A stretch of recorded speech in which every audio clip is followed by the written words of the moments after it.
ಎಲ್ಲ ಒಂದು 9ನೇ ತರಗತಿ ವಿದ್ಯಾರ್ಥಿಗಳಿಗೆ ಟ್ರೂಸಿಕ್ ಅಫಿಷಿಯಲ್ ಚಾನಲ್ಗೆ ಸ್ವಾಗತ. ನಾನು ಚೇತನ್ ಸಿಕೆ. ಇವತ್ತಿನ ನಿಮಗೆ 9ನೇ ತರಗತಿ FA2 ಎಕ್ಸಾಮ್ಗೆ ಅಂದರೆ ದ್ವಿತೀಯ ರೂಪರಾತ್ಮಕ ಸಾಧನಾ ಪರೀಕ್ಷೆ 2ಕ್ಕೆ 2025ನೇ ಸಾಲಿನ FA2 ಎಕ್ಸಾಮ್ಗೆ ಗಣಿತ ವಿಷಯದ ಒಂದು ಪ್ರಶ್ನೆ ಪತ್ರಿಕೆ ವಿತ್ ಆನ್ಸರ್ ನೋಡೋಣ. ಅರ್ಥ ಆಯ್ತಾ? ಕ್ವಶನ್ ಪೇಪರ್ ವಿತ್ ಆನ್ಸರ್ ನೋಡೋಣ. ವಿಡಿಯೋನ ಕೊನೆವರೆಗೆ ನೋಡಿ, ಯಾಕಂದರೆ ಈ ಒಂದು ಕ್ವಶನ್ ಪೇಪರ್ ತುಂಬಾ ಇಂಪಾರ್ಟೆಂಟು. ಯಾಕಂದರೆ ಸೇಮ್ ಟು ಸೇಮ್ ಪ್ಯಾಟರ್ನಲ್ಲಿ ನಿಮಗೆ ನಾಳೆ ಎಕ್ಸಾಮಲ್ಲಿ ಕ್ವಶನ್ ಕೇಳ್ತಾರೆ. ಅರ್ಥ ಆಯ್ತಾ? ಸೊ ಜಸ್ಟ್ ನಂಬರ್ ಚೇಂಜ್ ಮಾಡ್ತಾರೆ, ಬಟ್ ಕ್ವಶನ್ ಅದೇ ಇರ್ತಿರ್ತದೆ. ಮತ್ತು ಪ್ಯಾಟರ್ನ್ ಕೂಡ ಸೇಮ್ ಇರ್ತದೆ. ವಿತ್ ಆನ್ಸರ್ ಕೊಡ್ತಾ ಇದ್ದೀನಿ, ಪ್ರತಿಯೊಂದು ಪ್ರಶ್ನೆ ಉತ್ತರ ಕೊಡ್ತಾ ಇದ್ದೀನಿ. ನಿಮಗೆ ಖಂಡಿತ 100% ಯೂಸ್ ಆಗ್ತದೆ. ಸೊ ನೀವು ಆರಾಮಾಗಿ ಪಾಸ್ ಆಗ್ಬೋದು ಮತ್ತು ಹೆಚ್ಚು ಅಂಕಗಳು ಕೂಡ ಗಳಿಸ್ಬೋದು. ತಪ್ಪದೆ ಕೊನೆವರೆಗೆ ನೋಡಿ. ಬನ್ನಿ ಇವತ್ತಿನ ಈ ವಿಡಿಯೋನ ಶೇರ್ ಮಾಡೋಣ. ಅದಕ್ಕಿಂತ ಮುಂಚೆ ನೀವೊಂದು ಇಂಪಾರ್ಟೆಂಟ್ ಕೆಲಸ ಮಾಡಬೇಕು. ಅದಿರ್ತಂದರೆ ಯಾರೆಲ್ಲ ಹೊಸದಾಗಿ ವಿಡಿಯೋ ಇಡ್ತಿದ್ರ ಅಥವಾ ಚಾನಲ್ ಕರೋ ಸಬ್ಸ್ಕ್ರೈಬ್ ಹಾಕೊಳ್ಳಿಲ್ಲ, ಮಿಸ್ ಮಾಡೋ ಚಾನಲ್ನ ಸಬ್ಸ್ಕ್ರೈಬ್ ಹಾಕೊಳ್ಳಿ. ಯಾಕಂದ್ರೆ ನಮಗೆ ಇದೇ ರೀತಿ FA2 ಎಕ್ಸಾಮಿಗೆ ಪ್ರತಿಯೊಂದು ವಿಷಯದ question paper, just question paper ಮಾತ್ರವಲ್ಲ, ಫಿಕ್ಸ್ ಕ್ವಶನ್ಸು, ಬಂದೇ ಬರುವಂಥ ಪ್ರಶ್ನೆಗಳು ಅದಷ್ಟೇ ಅಲ್ಲದೆ ಜಸ್ಟ್ FA ಮಾತ್ರವಲ್ಲ, ಅರ್ಧ ವಾರ್ಷಿಕ, ವಾರ್ಷಿಕ, ಸೊ ಎಲ್ಲ ಎಕ್ಸಾಮ್ಗೆ ನಿಮಗೆ passing package, scoring package, fix questions, question papers ಎಲ್ಲ ವಿಡಿಯೋಗಳು ಇದೇ ಒಂದು ಚಾನಲ್ ಆಗ್ತೀವಿ. ಅರ್ಥ ಆಯ್ತಾ? ಸೊ ನಿಮಗೆ ವಿಡಿಯೋಗಳು ಬೇಕಂದರೆ ತಪ್ಪದೆ ಚಾನಲ್ ಸಬ್ಸ್ಕ್ರೈಬ್ ಹಾಕೊಳ್ಳಿ. ನೀವು ಮಿಸ್ ಮಾಡ್ಕೊಂಡ್ರೆ ಎಲ್ಲ ವಿಡಿಯೋಗಳನ್ನ ಮಿಸ್ ಮಾಡ್ಕೊತೀರ. ಅದರಿಂದ ತಪ್ಪದೆ ಸಬ್ಸ್ಕ್ರೈಬ್ ಹಾಕೊಳ್ಳಿ. ಮಾಡಿದ್ರಾ? ಮತ್ತೆ ಅದೇ ರೀತಿ ವಿಡಿಯೋನ ಲೈಕ್ ಮಾಡಿಬಿಟ್ಟು ನಿಮ್ಮ ಫ್ರೆಂಡ್ಸ್ಗೆ ಶೇರ್ ಮಾಡಿ. ಯಾರೆಲ್ಲ ಫ್ರೆಂಡ್ಸ್ ನಮಗೆ 9th ಖಂಡಿತ ಅವ್ರಿಗೆ ಶೇರ್ ಮಾಡಿ, ಅವ್ರಿಗೂ ಕೂಡ ಹೆಲ್ಪ್ ಆಗಲಿ. ಓಕೆ, ಲೇಟ್ ಮಾಡಬೇಡ, ಬನ್ನಿ ಈಗ ಖುಷಿ ನೋಡ್ತಾ ಹೋಗೋಣ. ಮೊದಲಾಗಿ ದ್ವಿತೀಯ ರೂಪನಾತ್ಮಕ ಸಾಧನಾ ಪರೀಕ್ಷೆ 2025 LBA ಆಧಾರಿತ ಲೆಸನ್ ಬೇಸ್ಡ್ ಅಸೆಸ್ಮೆಂಟ್. ಅರ್ಥ ಆಯ್ತಾ? ಮೊದಲಾಗಿ ನಿಮಗೆ 20 ಮಾರ್ಕ್ಸ್ ಎಕ್ಸಾಮ್ ಇರ್ತದೆ. 20 ಮಾರ್ಕ್ಸಿಗೆ ಎಕ್ಸಾಮ್ ಇರ್ತದೆ. ಮೊದಲಾಗಿ ನಿಮಗೆ 1ನೇ ವೇಳೆಯಲ್ಲಿ ನಿಮಗೆ 2 ಮಲ್ಟಿಪಲ್ ಚಾಯ್ಸ್ ಕ್ವಶನ್ ಇರ್ತವೆ. 2 ಮಲ್ಟಿಪಲ್ ಚಾಯ್ಸ್ ಕ್ವಶನ್ ಇರ್ತವೆ. ಮೊದಲಾಗಿ ಈ ಕೆಳಗಿನ ಪ್ರಶ್ನೆಗಳಿಗೆ 4 ಪರ್ಯಾಯ ಉತ್ತರವನ್ನು ನೀಡಲಾಗಿದೆ. ಅವುಗಳಲ್ಲಿ ಸರಿಯಾದ ಉತ್ತರವನ್ನು ಆಯ್ಕೆ ಮಾಡಿ ಕ್ಷಮಾಕ್ಷರದೊಡನೆ ಪೂರ್ಣ ಉತ್ತರವನ್ನು ಬರೆಯಿರಿ. ಮೊದಲಾಗಿ ಪ್ರಶ್ನೆಗೆ 1, X ಮತ್ತು Y 2 ಚಿರಾಕ್ಷರವುಳ್ಳ ರೇಖಾತ್ಮಕ ಸಮೀಕರಣದ ಸಾಮಾನ್ಯ ರೂಪ. ಸೊ ಬ್ರಾಕೆಟಲ್ಲಿರೋದು ಅದು ಸುಲಭ ಪ್ರಶ್ನೆಯ ಕಠಿಣ ಪ್ರಶ್ನೆ ಅಂತ. ಅರ್ಥ ಆಯ್ತಾ? ಇದು ಒಂದು ಸುಲಭ ಪ್ರಶ್ನೆ. A ಆಗ್ತದ, ಆಪ್ಷನ್ B ಆಗ್ತದ, C ಆಗ್ತದ, D ಆಗ್ತದ. ಗೆಸ್ ಮಾಡಿ ಇಟ್ಕೊಳ್ಳಿ, ನಾನು ಆನ್ಸರ್ ಹೇಳ್ತೀನಿ. ಅರ್ಥ ಆಯ್ತಾ? ಸೊ ಯಾವ್ದು ಆಗ್ಬೋದು ಆನ್ಸರು? ಸೊ ನಾವು ಕೀ ಆನ್ಸರ್ ರೆಡಿ ಮಾಡಿದ್ದೀವಿ, ಕಂಪ್ಲೀಟ್ ಕೀ ಆನ್ಸರ್ ಇವೆ. ಸೊ ನಾವು ಒಂದೊಂದಾಗಿ ನೋಡ್ತಾ ಹೋಗೋಣ. Key answer with question with key answer ನೋಡೋಣ. ಸೊ ಇದು ಬಂದ್ಬಿಟ್ಟು 1ನೇ ಪ್ರಶ್ನೆಗೆ ಸರಿಯಾದ ಉತ್ತರ B ಆಗ್ತದೆ. B ಅನ್ನೋದು ಸರಿಯಾದ ಉತ್ತರ. ಇನ್ನು ನೆಕ್ಸ್ಟ್ ಕ್ವಶನ್ನು, ಸೊ ವೇಟ್ ಮಾಡಿ ಸ್ವಲ್ಪ. ಪ್ರಶ್ನೆಗೆ 2, ಘನಾಕೃತಿಗಳ ಅಂಚುಗಳಿಂದ ಅಮೃತವಾದ ಭಾಗವೇ? ಇದೊಂದು ಸಾಧಾರಣ ಪ್ರಶ್ನೆ. ಯಾವುದಾಗ್ತದೆ? ಮೇಲ್ಮೈಗಳನ್ನ, B ವಕ್ರರೇಖೆಗಳು, C ರೇಖೆಗಳು, D ಬಿಂದುಗಳು. ಯಾವುದಾಗ್ತದೆ ಆನ್ಸರು? ಸೊ ನಿಮಗೆ ಕ್ಲೀನಾಗಿ ತೋರಿಸ್ಬಿಡ್ತೀನಿ ನೋಡಿ. 2ನೇ ಆನ್ಸರು A ಮೇಲ್ಮೈಗಳು ಅನ್ನೋದು ಸರಿಯಾದ ಉತ್ತರ. ಅರ್ಥ ಆಯ್ತಾ? ಸೊ ನೆಕ್ಸ್ಟ್ ಕ್ವಶನ್ನು, ನೆಕ್ಸ್ಟ್ ಬರುವಂಥದ್ದು ನಿಮಗೆ ಪ್ರಶ್ನೆ ಮೇನ್ 2. ಈ ಕೆಳಗಿನ ಪ್ರಶ್ನೆ ಉತ್ತರಿಸಿ. ಇಲ್ಲೂ ಕಡೆ ನಿಮಗೆ 1 ಅಂಕಗಳ 2 ಪ್ರಶ್ನೆ ಇರ್ತವೆ. ಟೋಟಲಾಗಿ 2 ಮಾರ್ಕ್ಸು, ಪ್ರತಿಯೊಂದಕ್ಕೂ 1 ಅಂಕ. ಪ್ರಶ್ನೆಗೆ 3, ಯುಕ್ಲಿಡ್ ರಚಿಸಿದ ಪ್ರಸಿದ್ಧ ಗ್ರಂಥದ ಹೆಸರನ್ನು ಬರೆಯಿರಿ. ಸುಲಭ ಪ್ರಶ್ನೆ. ಯುಕ್ಲಿಡ್ ರಚಿಸಿದ ಪ್ರಸಿದ್ಧ ಗ್ರಂಥ ಯಾವುದದು? ಸೊ ಆನ್ಸರ್ ನೋಡೋಣ. ಸೊ ನಿಮಗೆ ಈಸಿ ಆಗಿಲ್ಲ ಅಂತ ಪ್ರತಿಯೊಂದು ಹೇಳ್ತಾ ಇದ್ದೀನಿ. ಯಾವುದು? ದಿ ಎಲಿಮೆಂಟ್ಸ್ ಅನ್ನೋದು ಅವರು ಯುಕ್ಲಿಡ್ ರಚಿಸಿದ ಗ್ರಂಥ ಇದು. ದಿ ಎಲಿಮೆಂಟ್ಸ್ ಅನ್ನೋದು ಸರಿಯಾದ ಉತ್ತರ.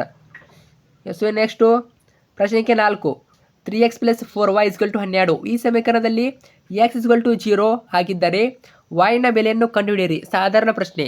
ಸೊ y ನ ಬೆಲೆ ಎಷ್ಟಾಗ್ಬೋದು? ಸೊ ನೀವು ಬಿಡಿಸಿ, ನಾನು ಡೈರೆಕ್ಟ್ ಆನ್ಸರ್ ಹೇಳ್ತೀನಿ, ನೀವು ಬಿಡಿಸಿ ಪ್ರಾಕ್ಟೀಸ್ ಮಾಡ್ಕೊಳ್ಳಿ.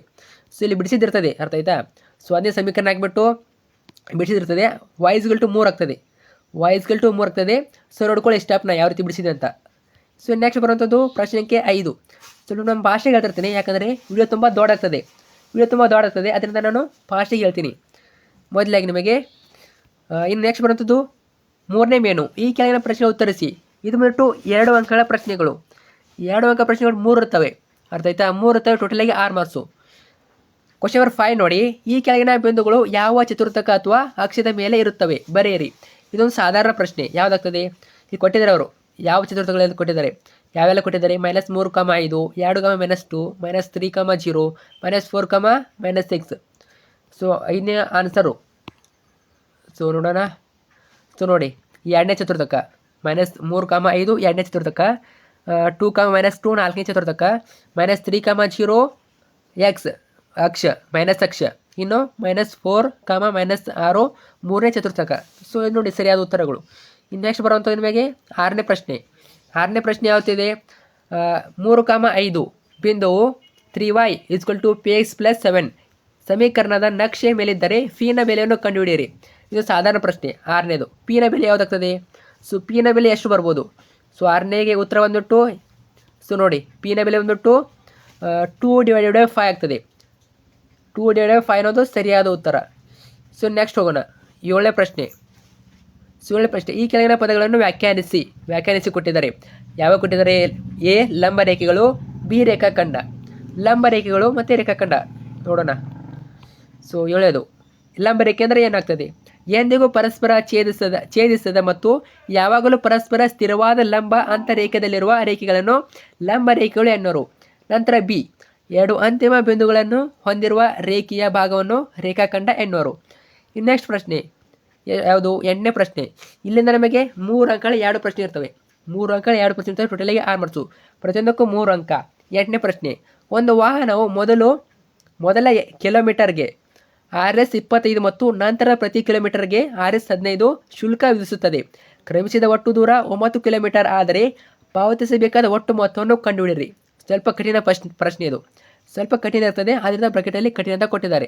8ನೇ ಪ್ರಶ್ನೆ. ಸೊ ನೋಡೋಣ 8ನೇದು ಆನ್ಸರ್ ಏನಾಗ್ತದೆ ಅಂತ ನೋಡಿ. 8ನೇದು ಇಲ್ಲಿ ಬಿಡಿಸಿದ್ದಿದೆ, ನೀವು ಕೂಡ ಪ್ರಾಕ್ಟೀಸ್ ಮಾಡ್ಕೊಳ್ಳಿ. ವಾಹನ ಚಲಿಸಿದ ದೂರ ಒಟ್ಟು 9 ಕಿಲೋಮೀಟರ್ ಅಂದರೆ ಪಾವತಿಸಬೇಕಾದ್ರೂ ಮೊತ್ತ ವಾಯ್ ಅಂತ ತಗೋಬೇಕು. ವಾಯ್ ಆಗಿರಲಿ. ಮೊದಲ ಕಿಲೋಮೀಟರ್ಗೆ ವಿಧಿಸಿದ ಶುಲ್ಕ 25, ನಂತರ 8 ಕಿಲೋಮೀಟರ್ಗೆ ವಿಧಿಸಿದ ಶುಲ್ಕ ಎಷ್ಟು? ಎಕ್ಸ್ ಆಗಿರಲಿ ಅಂತ ತೊಗೊಂಡಿರ್ತಾರೆ. ಪಾವತಿಸಬೇಕಾದ ಮೊತ್ತ ವಾಯ್ ಆಗಿರಲಿ ಮತ್ತು ನಂತರದ 8 ಕಿಲೋಮೀಟರ್ಗೆ ಶುಲ್ಕ ಎಕ್ಸ್ ಆಗಿರಲಿ ಅಂತ ತೊಗೊಂಡಿದ್ದಾರೆ. ಆದ್ದರಿಂದ ಸಮೀಕರಣ ಹಾಕಿಬಿಟ್ಟು ನೀವು ಆನ್ಸರ್ ಪ್ರಾಕ್ಟೀಸ್ ಮಾಡ್ಕೊಳ್ಳಿ. ಅರ್ಥ ಆಯ್ತಾ? ಸೊ ಇದನ್ನು ಬಿಡಿಸಿದಾಗ ಎಷ್ಟು ಬರ್ತದೆ? ಪಾವತಿಸಬೇಕು ಮೊತ್ತ 145 ಸರಿಯಾದ ಉತ್ತರ. ಇನ್ನು ನೆಕ್ಸ್ಟ್ ಪ್ರಶ್ನೆ. ಸೊ ನಾನು ಸ್ವಲ್ಪ ಫಾಸ್ಟಾಗಿ ಹೇಳ್ತಾ ಇರ್ತೀನಿ. ಸೊ ನೆಕ್ಸ್ಟ್ ಪ್ರಶ್ನೆ ಬಂದ್ಬಿಟ್ಟು 9ನೇ ಪ್ರಶ್ನೆ. ಈ ಕೆಳಗಿನ ಹೇಳಿಕೆಗಳಲ್ಲಿ ಯಾವುದು ಸರಿ ಮತ್ತು ಯಾವುದು ಸುಳ್ಳು? ನಿಮ್ಮ ಉತ್ತರಗಳಿಗೆ ಕಾರಣಗಳನ್ನು ನೀಡಿ. ನೋಡಿ, ಈ ರೀತಿ ಟೈಪ್ ಕ್ವಶನ್ ಕೇಳ್ತಾರೆ ನಿಮಗೆ. ಸೊ ಚೆನ್ನಾಗಿ ನೋಡ್ಕೊಳ್ಳಿ. 1ನೇದು, ಒಂದು ಬಿಂದುವಿನ ಮೂಲಕ ಒಂದೇ ಒಂದು ರೇಖೆ ಹಾದು ಹೋಗುತ್ತದೆ. ಇದೇ ಸರಿ ಅಥವಾ ಸುಳ್ಳು? ಏನಾಗ್ತದೆ? ಸರಿನಾ ಸುಳ್ಳುದು? 9ನೇದು. ಸೊ ಆನ್ಸರ್ ನೋಡಿ ಇಲ್ಲಿ 9ನೇದು. ಸೊ ಸುಳ್ಳು. ಯಾಕೆ ಸುಳ್ಳು? ಕಾರಣ, ಒಂದು ಬಿಂದುವಿನ ಮೂಲಕ ಅನೇಕ ರೇಖೆಗಳು ಹಾದು ಹೋಗುತ್ತವೆ. ನಿಮಗೆಲ್ಲ ಗೊತ್ತೇ ಇದೆ, ಒಂದು ಬಿಂದುವಿನ ಅನೇಕ ರೇಖೆಗಳು ಹಾದು ಹೋಗ್ತವೆ, ಆದರೆ ಅದು ಸುಳ್ಳು. ಸೊ ನೆಕ್ಸ್ಟ್ ಪ್ರಶ್ನೆ ಏನು ಕೇಳಿದ್ದಾರೆ? 2 ವಿಭಿನ್ನ ಬಿಂದುಗಳ ಮೂಲಕ ಅನಂತ ರೇಖೆಗಳು ಹಾದು ಹೋಗುತ್ತವೆ. ಇದು ಸರಿನಾ ತಪ್ಪ? ನೋಡೋಣ ಆನ್ಸರು. ಇದು ಸರಿನಾ ತಪ್ಪ? ಸೊ ಗ್ಯಾಸ್ ಮಾಡಿ ಇಟ್ಕೊಳ್ಳಿ ನೀವು. ಇದು ಕೂಡ ಸುಳ್ಳು. ಯಾಕಂದರೆ ಕಾರಣ, 2 ವಿಭಿನ್ನ ಬಿಂದುಗಳ ಮೂಲಕ ಒಂದೇ ಒಂದು ರೇಖೆ ಹಾದು ಹೋಗುತ್ತದೆ. ಅರ್ಥ ಆಯ್ತಾ? ಸೊ ತುಂಬಾ ಈಸಿ ಕ್ವಶನ್ಸು. ಯಾಕಂದರೆ 2 ವಿಭಿನ್ನ ಬಿಂದುಗಳ ಮೂಲಕ ಒಂದೇ ಒಂದು ಗೆರೆ ಹಾದು ಹೋಗಬೇಕು. ಅರ್ಥ ಆಯ್ತಾ? ಸೊ ಒಂದೇ ಒಂದು ರೇಖೆ ಹಾದು ಹೋಗಬೇಕು, ಜಾಸ್ತಿ ಹಾದು ಹೋಗಲ್ಲ. ಸೊ ಇನ್ನು ನೆಕ್ಸ್ಟ್ ಪ್ರಶ್ನೆ ಯಾವುದು? 3ನೇದು. 2 ವೃತ್ತಗಳು ಸರ್ವ ಸಮವಾದರೆ ಅವುಗಳ ತ್ರಿಜ್ಯಗಳು ಸಮವಾಗಿರುತ್ತವೆ. ಇದು ಸರಿನಾ ತಪ್ಪ? ಸೊ ಗ್ಯಾಸ್ ಮಾಡಿ ಇಟ್ಕೊಳ್ಳಿ, ನಾನು ಆನ್ಸರ್ ಹೇಳ್ತೀನಿ. ಸೊ ಇದು ಸರಿ. ಯಾಕಂದರೆ 2 ಸರ್ವದ ವೃತ್ತಗಳ ತ್ರಿಜ್ಯಗಳು ಯಾವಾಗಲೂ ಸಮವಾಗಿರ್ತವೆ. ನೋಡಿ, ಈ ರೀತಿ 2 ಸರಿ ಕೊಟ್ಬಿಟ್ಟು 2 ಸುಳ್ಳು ಕೊಟ್ಬಿಟ್ಟು ಒಂದು ಸರಿ ಕೊಡ್ಬೋದು, ಅಥವಾ 2 ಸರಿ ಕೊಟ್ಬಿಟ್ಟು ಒಂದು ಸುಳ್ಳು ಕೊಡ್ಬೋದು, ಅಥವಾ ಒಂದು ಸುಳ್ಳು ಒಂದು ಸರಿ ಒಂದು ಸುಳ್ಳು ಅಂತ ಕೊಡ್ಬೋದು. ಸೊ ಆಲ್ಮೋಸ್ಟ್ ಕೊಡ್ತಾರೆ, ಒಂದು ಸರಿ ಒಂದು ತಪ್ಪನ್ನು ಕೊಡ್ತಾರೆ. ಸೊ ನಿಮಗೆ ಆನ್ಸರ್ ಗೊತ್ತಿಲ್ಲ ಅಂದರೂ ಒಂದು ಬರೆದು ಬನ್ನಿ, ಸರಿ ಅಥವಾ ಸುಳ್ಳು ಬರೆದು ಬನ್ನಿ. ಗೊತ್ತಿಲ್ಲ ಅಂದರೆ ಮಾತ್ರ, ಗೊತ್ತಿದ್ದರೆ ಸರಿಯಾದದ್ದು ಬರೀರಿ. ಈ ಕೆಳಗಿನ ಪ್ರಶ್ನೆಗಳಿಗೆ ಉತ್ತರಿಸಿ. ಇದು 4 ಮಾರ್ಕ್ ಕ್ವಶನ್ಸು. ಒಂದು ಇರ್ತದೆ 10ನೇ ಕ್ವಶನು. 3x + y - 12 = 0 ರೇಖಾತ್ಮಕ ಸಮೀಕರಣಕ್ಕೆ ಯಾವುದಾದರೂ 4 ಪರಿಹಾರಗಳನ್ನು ಬರೆಯಿರಿ. ನೋಡಿ, ಸ್ವಲ್ಪ ಕಠಿಣ ಪ್ರಶ್ನೆ. ಸೊ 4 ಪರಿಹಾರನ ಬರೀಬೇಕು. ಯಾವ ರೀತಿ ಬರಿಬೋದು ನಾವು? ಸೊ ಇಲ್ಲಿ ಕಂಪ್ಲೀಟಾಗಿ ಆನ್ಸರನ್ನು ಕೊಟ್ಟಿದ್ದೇನೆ ನೋಡಿ. ಸೊ ಎಷ್ಟನೇ ಪ್ರಶ್ನೆ ಇದು? 10ನೇ ಪ್ರಶ್ನೆಗೆ ಇದು ನೋಡಿ ಉತ್ತರ. ಸೊ ಇಲ್ಲಿ ಪರಿಹಾರ 3,3 ಮತ್ತು ಪರಿಹಾರ 4,0 ಮತ್ತು ಪರಿಹಾರ 5,-3 ಮತ್ತು ಪರಿಹಾರ 2,6 ಬರ್ತದೆ. ಅರ್ಥ ಆಯ್ತಾ? ಸೊ ಅಷ್ಟೇ ಇಲ್ಲ, ಸಮೀಕರಣ ಹಾಕಿಬಿಟ್ಟು ನೀವು ಲೆಕ್ಕ ಮಾಡಿದರೆ ಆನ್ಸರ್ ಅನ್ನೋದು ಬಂದೇ ಬಿಡ್ತದೆ. ಅರ್ಥ ಆಯ್ತಾ? ಮೊದಲು ಎಕ್ಸ್ ಬೆಲೆ ಮತ್ತು ವೈ ಬೆಲೆ ನೋಡ್ಕೊಳ್ಳಿ. ವೈ ಬೆಲೆ ನೋಡ್ಕೊಂಡ್ಬಿಟ್ಟು ಸಮೀಕರಣದಲ್ಲಿ ಹಾಕಿ, ಎಕ್ಸ್ ಬೆಲೆ ಮತ್ತು ವೈ ಬೆಲೆ ಹಾಕಿ. ಸೊ ನಿಮಗೆ ಪರಿಹಾರ ಬಂದೇ ಬರ್ತವೆ. ಅರ್ಥ ಆಯ್ತಾ? ಸೊ ನೀವು ಬೇರೆ ಬೇರೆ ನಂಬರ್ನ ತೊಗೋಬೇಕು. x = 2 ತೊಗೊಂಡಿದ್ದಾರೆ, x = 5 ತೊಗೊಂಡಿದ್ದಾರೆ. ಸೊ ಈ ರೀತಿ ನಿಮಗೆ ಬೇರೆ ಬೇರೆ ನಂಬರ್ ತೊಗೊಂಡು ಪ್ರಾಕ್ಟೀಸ್ ಮಾಡ್ಕೊಳ್ಳಿ. ಸೊ ನಿಮಗೆ 100% ಬಂದೇ ಬರ್ತದೆ. ಸೊ ಎಲ್ಲರೂ ಕೂಡ ಆಲ್ ದ ಬೆಸ್ಟ್. ನಿಮ್ಮೆಲ್ಲ ಎಕ್ಸಾಮು ಚೆನ್ನಾಗಿ ಆಗ್ತದೆ. ಮತ್ತು ಚಾನಲ್ ನಿಮಗೆ ಪ್ರತಿಯೊಂದು ಕ್ವಶನ್ ಬರ್ತವೆ, ಎಲ್ಲ ವಿಷಯದ್ದು ಇರ್ತವೆ, ಅವನು ಕೂಡ ನೋಡ್ಕೊಳ್ಳಿ, ನಿಮಗೆ ಹೆಲ್ಪ್ ಆಗ್ತದೆ. So thank you so much.